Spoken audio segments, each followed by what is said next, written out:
There we go. All right. What do we need to do when we are trying to divide with something like this? What are we going to do? What do we get? What do we do?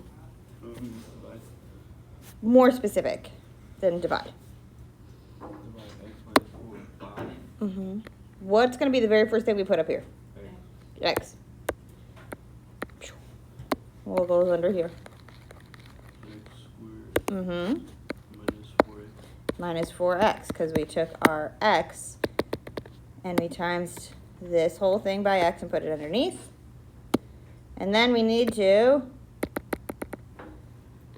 subtract the whole line. What goes here? 2x. And then we're going to drop down our 8. So what's going to go up here?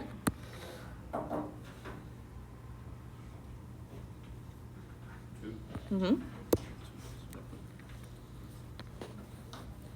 So then again, we multiply this times all of that, and it's going to go under there. And we're going to get our 2x minus 8, because 2x times x and 2 times x and 2 times 4. And again, we subtract. What do we get here? They say we get 0 x's. Absolutely. But 8 minus negative 8, 16 as a remainder. So our solution to this problem, if we wanted to write this all out as like a polynomial, we would have our x and our plus 2. And then how do we write our 16? 16 over x minus 4. Mm-hmm.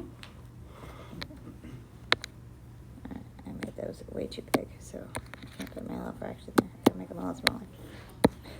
So our x plus 2 and our remainder of 16 over what we divided by, that x minus 4. So this is what we have left over after we do this division. It's not pretty, but it's a thing. But the reason we're doing this as our warm-up is because if we look at everything except this front x, that looks a whole lot like our transformation form. So if I just like cover these up, oh look, that looks like a k and then an a over an x minus h. Oh, what? So we're going to take all that division stuff we did yesterday, we're going to smash it together with the graphing stuff we did the day before. Yay! Alright, so we're going to be in your note packet. We're going to be on page 15. It probably is going to say, oh, it doesn't actually have page number up here. It's going to say, it's probably going to say the wrong page, but it doesn't say any page, so we're good. So page 15. Bless you.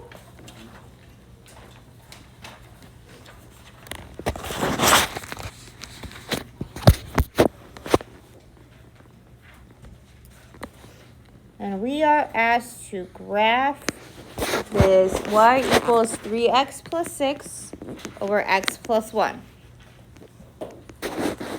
Which is super awesome and well and good, but I don't know how to graph it when it looks like that.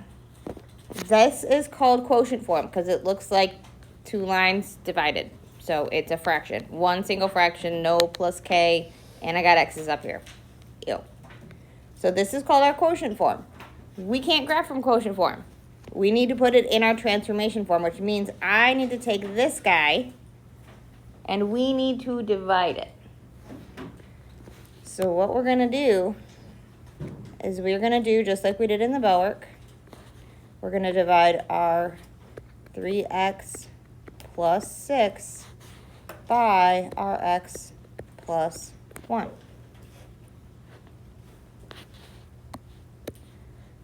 What's going to wind up here? 3. And then I'm going to take my 3. We're going to multiply it by the whole factor and put it underneath.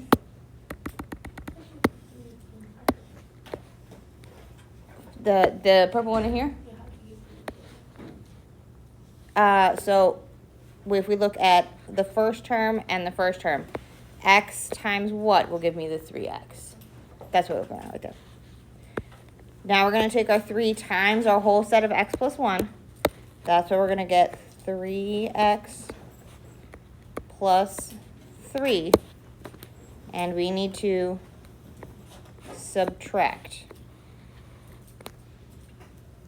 When we subtract, we get our 0 x's, which is 100% what we want to happen. And what do we get as our remainder? 3. So if we wrote this kind of in our like mixed number style, the thing up on top, that is our big number. And then our remainder was our 3 over our, what we divided by, x plus 1.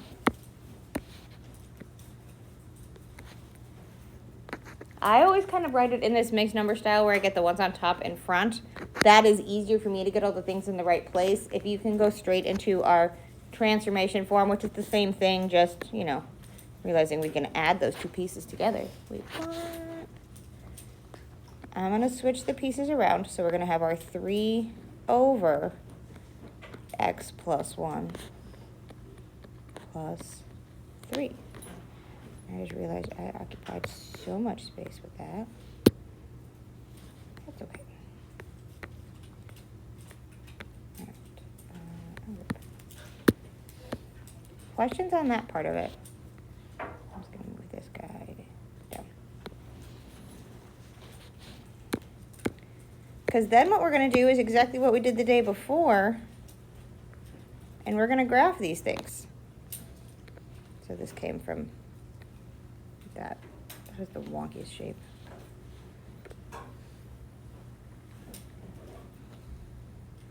So that was our total and our remainder. So now we want to do our graphing from here. So that means we need to know what our A, H, and K are. What is my A? 3. It's, in fact, this 3, or, yeah, there's 3 up here. So that's always going to wind up being our remainder. The remainder is going to give us our A. What is our H? -1. It comes from our denominator. It's this bit we divided by over here. And what is our K? No, I keep those, dude. Don't throw them away. I keep them documented. Just put it on my desk, and I'll put it in the system. I keep those. They're like a little souvenir. What's our K? 3. It's this guy added on the end. So what we have on the top winds up being our K, and our remainder winds up being our A every single time. What? I know.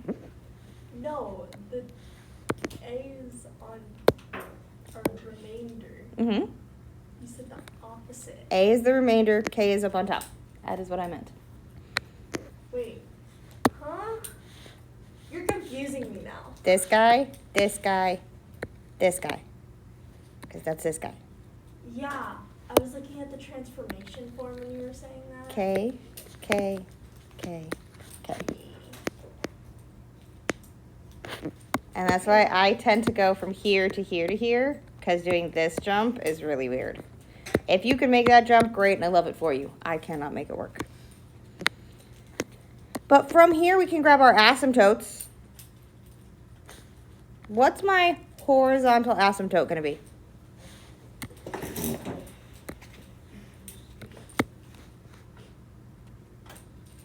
X equals -1. I agree that x equals -1 is going to be one of our asymptotes. Is it vertical or is it horizontal? That's vertical. That's vertical. X equals -1 is our vertical. -1. My computer just does not want me to do things. There we go. What's our horizontal asymptote then? Y equals 3. X equals H, Y equals K. So that gives us our asymptotes. So our y equals 3, that's this guy here.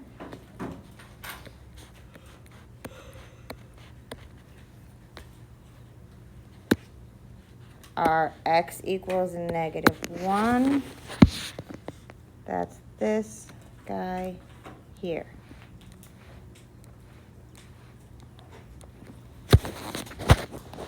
And then we have to make our tables. So we need our parent function. It's the same one we were using 2 days ago. I'm going to make it a little bit small up here just because I'm short on space because I write big. Where we picked our x's to find our y's. Our parent functions for these are always going to be, it's 1 over x. So for the most part with our parent function, we're going to use that -2, -1, 0, 1, and 2. So those kind of guys. And our y's from our parent are -1 over 2, because it's 1 over -2. -1. Our undefined, our 1, and our 1 over 2. So that's our parent function, same one we worked with before. So then we need our transformations. So to get our transformation form, we're going to take our x's from our parent table and add our h. So we're going to add -1. Yes, you have to get your first ones. 1 over x. So we pick our x's, and then 1 over -2, -1/2. 1 over -1 is -1.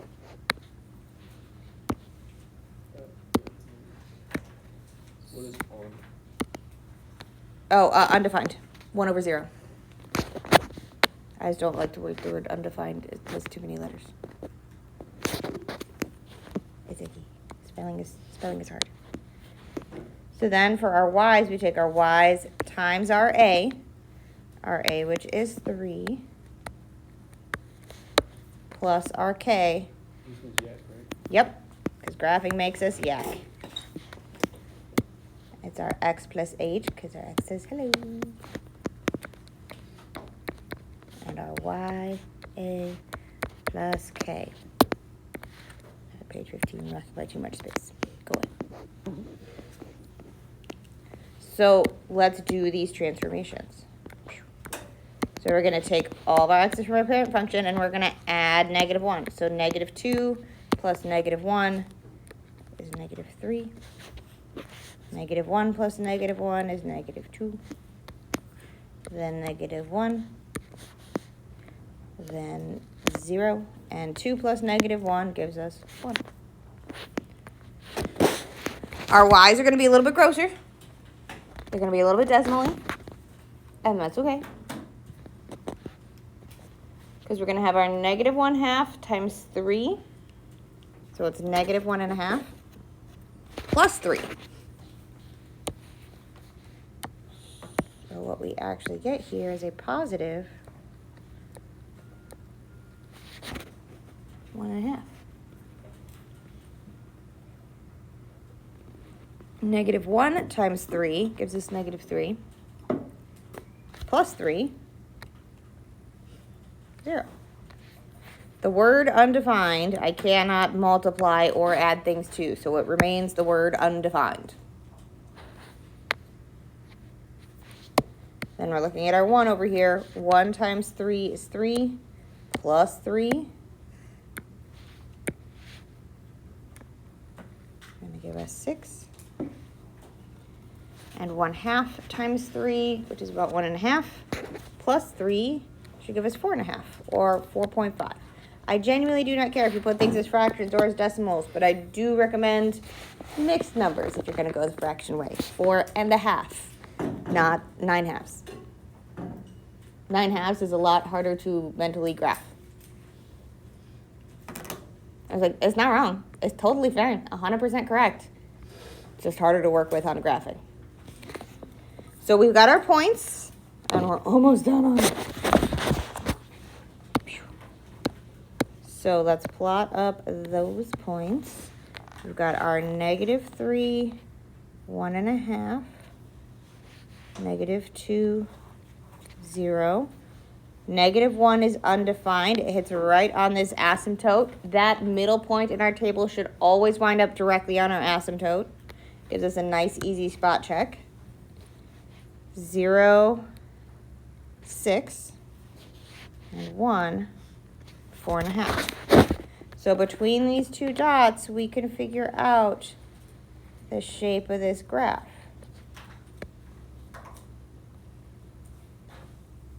Like this. We need to have our two curves, our two lines, and our 4 arrows.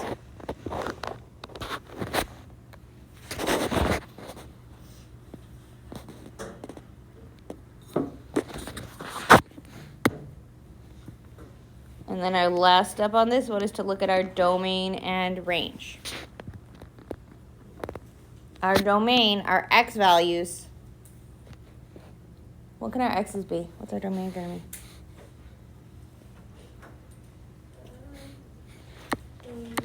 Well, Negative infinity. We can do it that way. To what?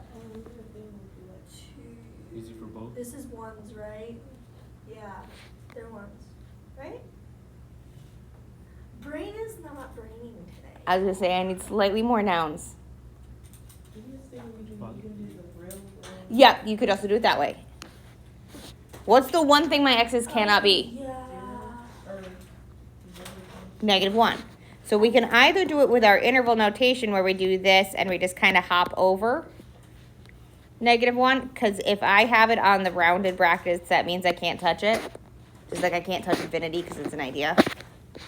So I can't touch -1. I can get real close to it. I can get real close. I can almost touch it. I just can't touch it. So you can write it like this, or if you want to do it the way, like Marley was saying, we could do our all real numbers, except x cannot be -1. Those two things mean the exact same thing. You do not need to do both. One of those will fit better for your brain, hopefully. So let's think about our range. I don't care which way we do it. Very similar vibe. What can't our range be? 3. Same thing. So just replace the -1 with 3. So you can either do our negative infinity to 3, and then 3 to infinity. Totally a valid way to write it. Or we can do our all real numbers, except our y's can't be 3. Thank you.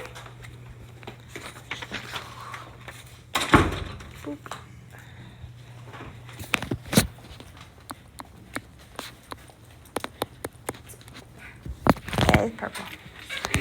Favorite ice purple a lot. Okay, so this is a whole lot of. This is a whole lot of stuff. Questions on this one?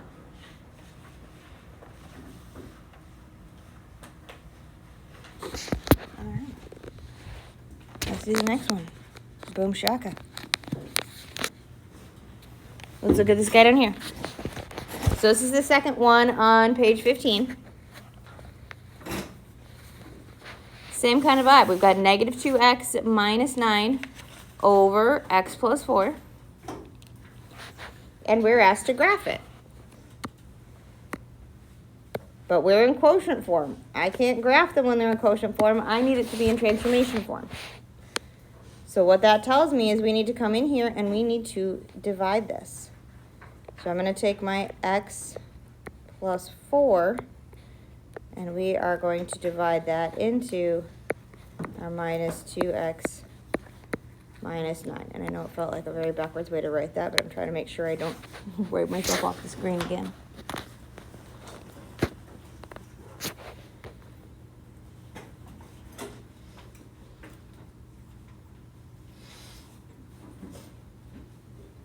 What are we going to wind up with up here?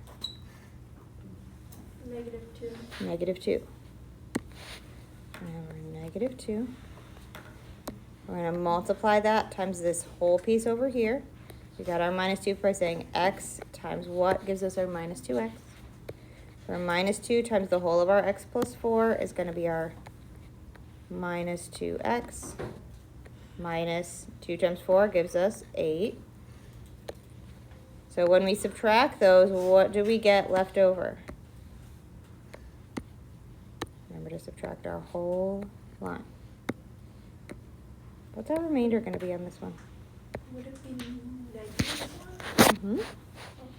Because negative 9 minus negative 8. So negative 9 plus 8, we get negative 1. So it reflects. So if I was to write this as kind of my mixed number down here, we're going to have our negative 2 that's on the top, and our remainder of negative 1 over our x plus 4. So to write that in transformation form, we just kind of flip-flop those pieces. We're going to have our negative 1 over x plus 4, and then minus 2.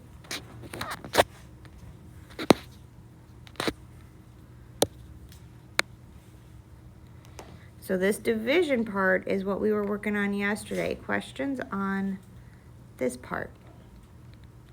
Just putting a little barrier so we can tell where thoughts were separated.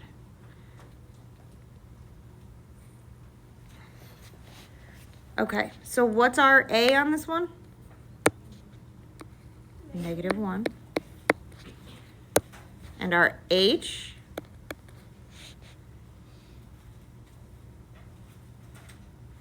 Negative 4. Negative 4. And what's our k? Negative 2. Negative 2.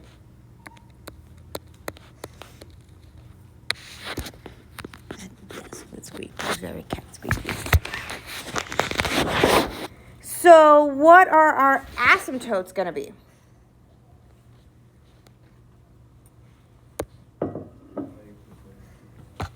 Yep, we're going to have y equals negative 2. Is that vertical or horizontal? For the y equals? It's horizontal. Or what? If y equals negative 2, that means my y values are stuck at negative 2.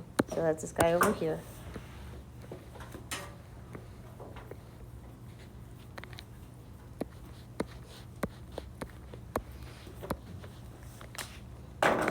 So what's our vertical asymptote then?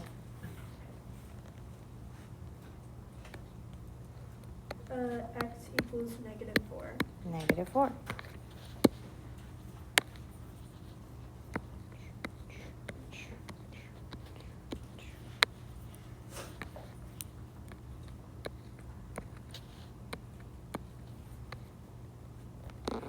So we've got kind of our foundation set up here. Bless you. Let's go ahead and grab our parent table so that we can work on these transformations. So we're going to have our parent, just so we can know what's going on, our 1 over x. With these rational functions, when we have x's over x's, this guy's always going to be our parent, where we picked our x's to find our y's. And we want to get that good view of the middle. So from negative 2 up to 2. 1 over negative 2 is negative 1/2. 1 over negative 1 is negative 1. 1 over 0 is an error, so it's undefined. 1 over 1 is 1, and 1 over 2 is 1/2. So our parent function you don't have to memorize. You can think it every time if you want to. Bless you. If you want to memorize it, totally valid. And I get that because it's thinking. So then what we need to do is our transformations. So we're going to make our transformation table. I'm going to use this big bright blue because we're going to do our x plus our h and our ya plus k because graphing makes us yak. Our x says hello. Graphing makes us yak.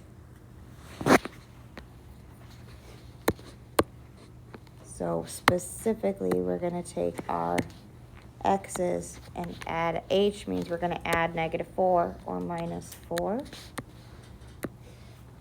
For our y's, we're going to go times that -1 plus our k, which is -2. So we're taking all of our x's from our parent function over here, -4. So -2 minus 4 is -6. -1 minus 4 is -5. And then -4. 1 minus 4 is -3. And 2 minus 4 is -2. Then we're going to do our y's. They're going to be a little fractiony, and it's okay. Because we're going to have our -1/2 times -1, which is going to give us a +1/2. +1/2 minus 2 gives us -1/2, or -1.5. I have a tendency to go decimally on these, just because, again, easier to graph than if I did -3/2. Not saying we can't do it. We totally can. That's just easier. So then we have our -1 times -1, which is a +1, and then -2, which puts us right back at -1. The word undefined, I cannot multiply by -1. It doesn't actually do anything because it's a word. So it remains undefined. It's a word.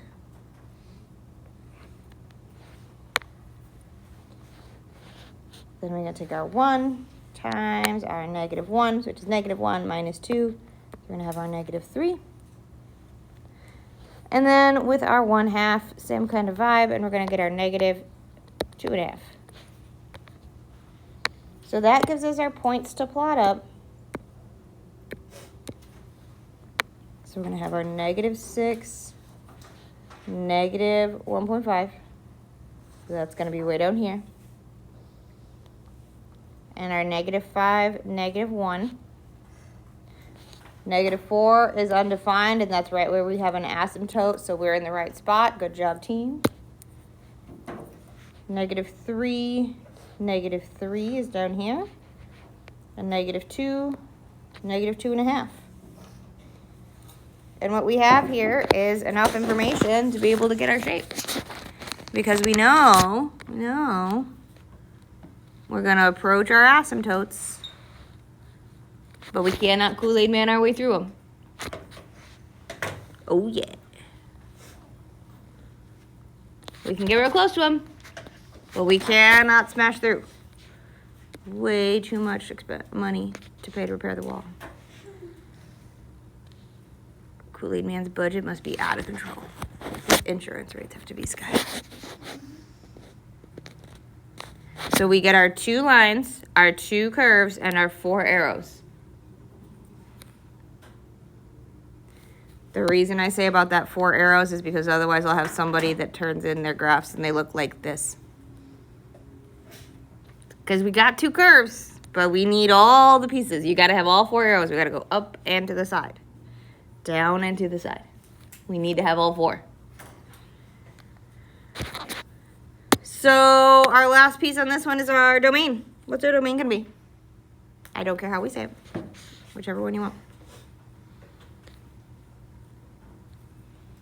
You've got 2 options for how we write our domain. All equal numbers. All real numbers. Except x can't equal -4. X cannot be -4. It's where our asymptote is. 100% valid way to write it. So similarly for our range, what's the one thing our y's could not be? -2. It's always going to be your asymptote. It's going to be your asymptote every time.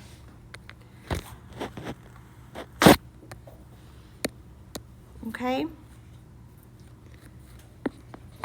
So it was, they look really, really gross, but this would be what we did yesterday. This is what we did the day before. We were just combining them together. We only have one more piece to add to our graphing stuff. Because what happens with the crossy-outy ones? And we have to simplify. I said actually kind of fun. I enjoy it. Okay, so we have about 10 minutes left, and I would rather us not speed run another one. So, what I'm going to give you is I'm going to give you the next homework. I know, we're so excited. Yay. Word. I know. I'm horrifying the cruel. However, it is not due. I don't want it. Because on the front side are ones you can do right now. On the back side, we're going to talk about tomorrow. Why didn't you put it's gonna be May? Because I have them set so that they're programmable and I can change one slide and have it change all my pages next year. But you're right, it's gonna be May. It's definitely the need for today. That's my counter. My TikTok page has been so full of the millennials cannot do that joke on May 1st posts. I'm like, you know what? Let us have our moments of joy because we don't get much. And let us have our little nostalgic in sync moments.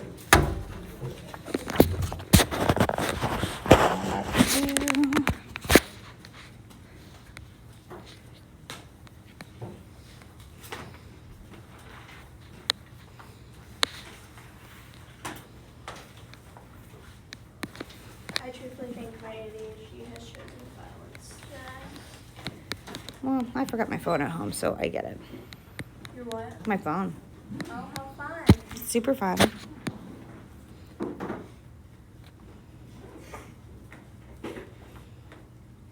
your husband going to bring it to you or not? No, I had to call him to have him hit the login button because you have to, with dual authentication, I have to have my phone to log into my school computer. That's kind of stupid, but also kind of smart. It's a choice. We're gonna go with that. My goodness, it's thinking really hard about this one.